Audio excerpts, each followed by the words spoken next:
Hello and welcome back to the channel. Today we're going to have a lesson in history, moral philosophy, and civics.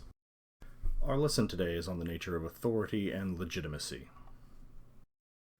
All nations of Earth have some form of government.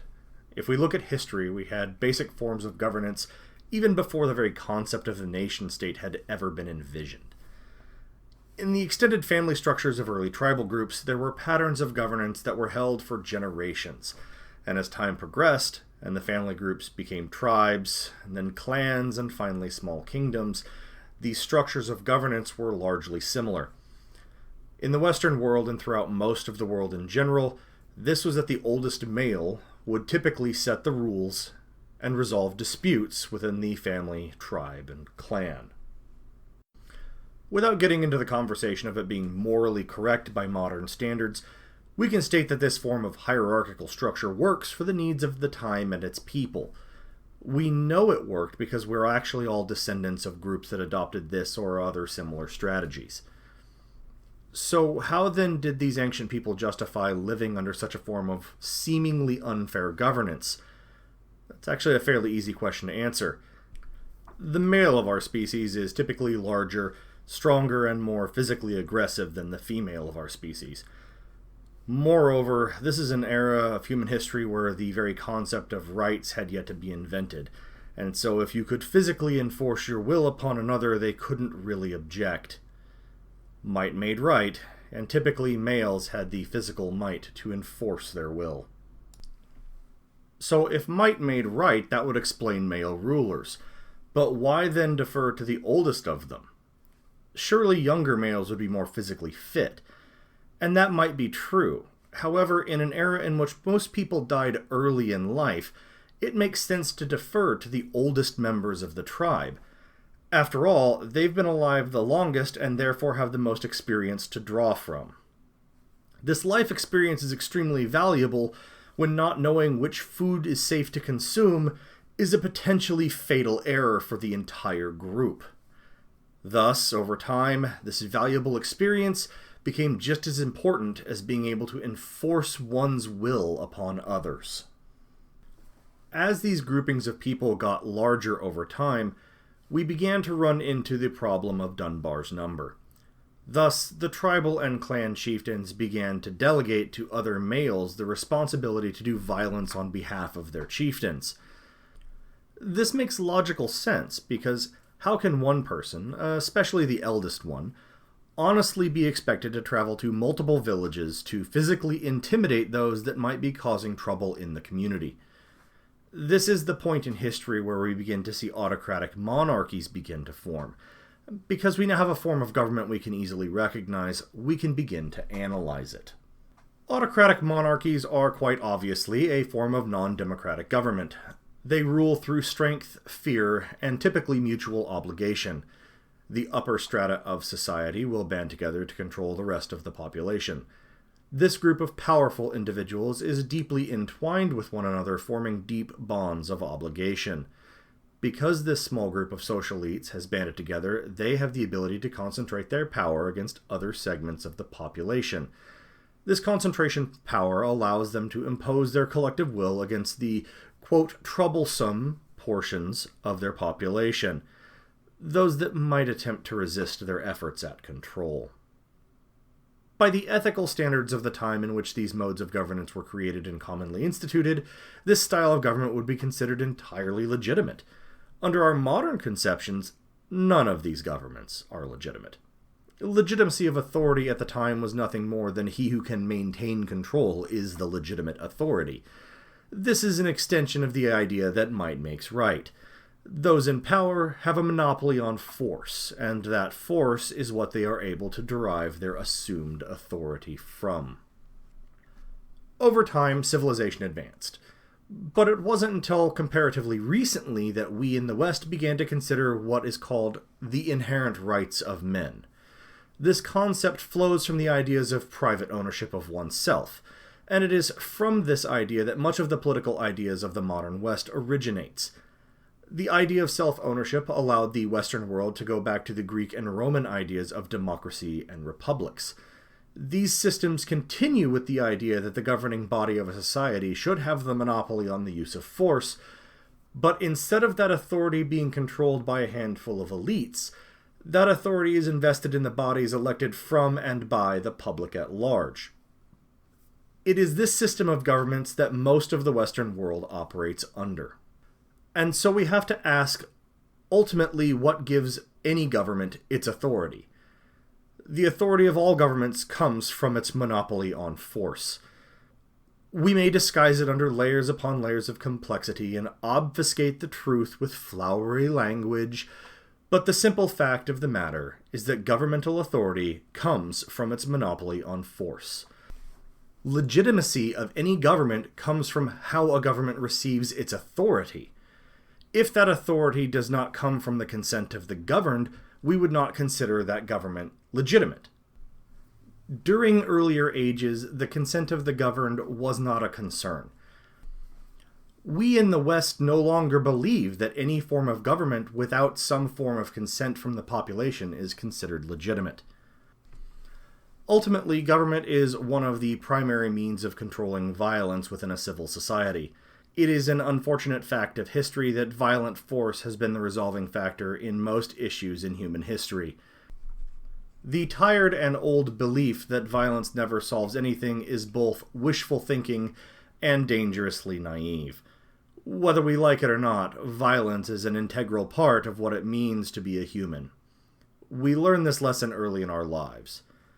When an infant pushes another infant or terrorizes the family pet, they are learning that they can use force to effect change in their environment to better match their desires. As we get older, we continue to learn these lessons, but we, in modern civil societies, also learn that we must moderate our use of force. We learn this because while violence is a very effective method of resolving conflict, we have built legal codes to limit its usage because of the potential long-term ramifications of its use. We, as a species, are inherently violent. Often we enjoy violence, even if only vicariously. And even if no one is willing to admit it, part of the reason modern sporting events are so popular is because they function as a sort of collective release valve for our violent tendencies. The popularity of many motorsports like NASCAR and Formula One exists because a certain segment of the people that watch them are actually watching them hoping for a crash. Every single human being has been subject to violence at least once in their lives, and far more than once is highly likely. That we could be subject to violence both voluntarily or not matters. But more often than not, we will be subject to the use of force throughout our lives. This is why we in the West have adopted the legalist structures that we use to form our governments. These structures are required for any civil society to help moderate our interactions with one another. It is with our systems of laws that we collectively determine when and how violence and use of force in general is considered both warranted and acceptable. The rule of law is required for any modern civil society because it is the only fair way in which we can determine the behaviors with which we can acceptably deal with one another. Failure to adopt such legalist systems leaves us with only one alternative, that being a small group of people who have the ability to control the preponderance of force, deciding amongst themselves what kinds of behaviors are acceptable in society. Allowing the elites of society to control all decisions about acceptable behavior is the path to tyranny and despotism. Modern Western republics are an extension of our collective legalist traditions. Considering their mildly chaotic nature, they are remarkably stable forms of government. This is largely because of how they manage power. Their authority is constantly being questioned and forced to account for its actions. This is done through regular elections in which we select our own rulers from the larger body politic. We do this by use of the sovereign franchise. We vote. Through the enfranchisement of the population, we divide the authority of our governments to each citizen of the state. By these means, we create a direct link between the people and those that rule over them. This system and the interdependent nature of it creates a situation in which the fractional amount of political power each citizen holds, as represented by their vote, creates a functional prohibition on political violence. It taps into our sense of fairness such that even the groups on the losing side of an election will usually accept the results without undue grievance.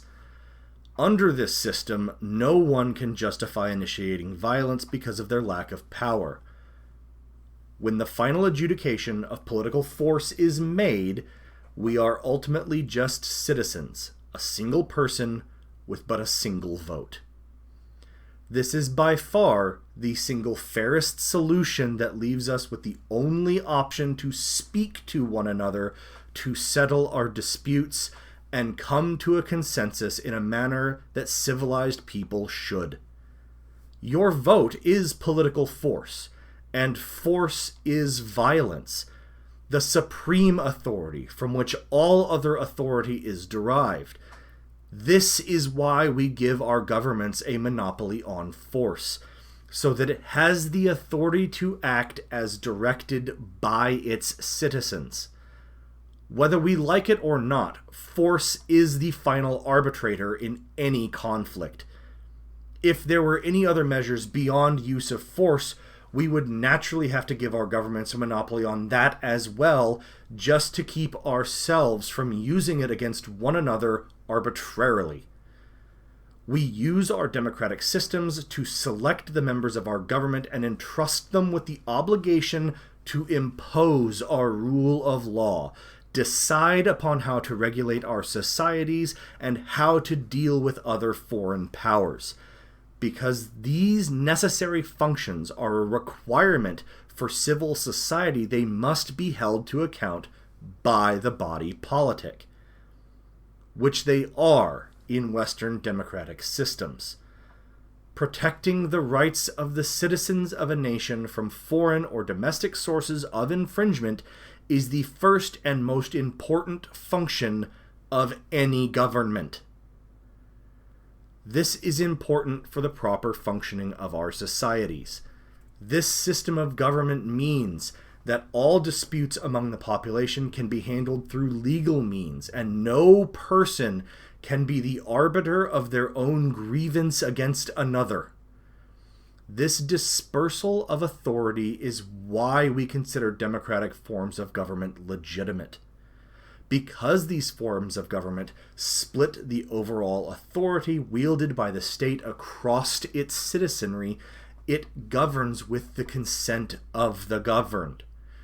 We know that it has that affirmative consent because the government was constituted by and of its own citizens.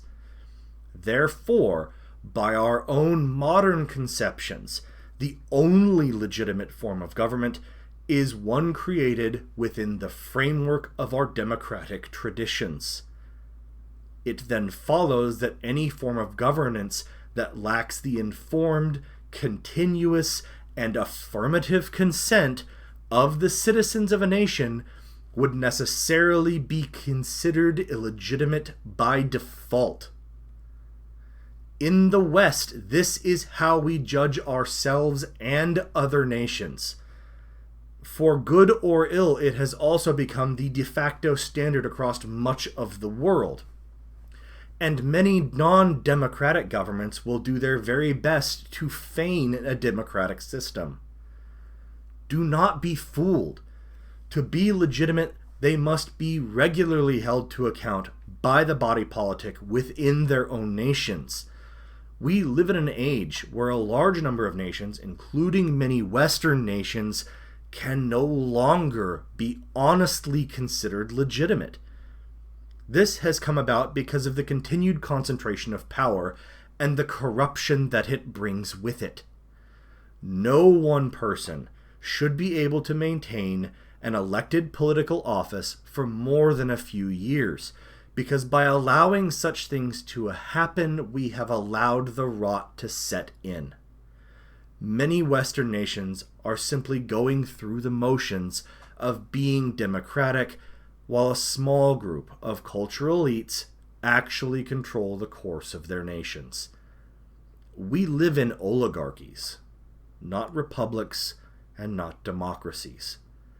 In order for our governments to be legitimate, this absolutely must change.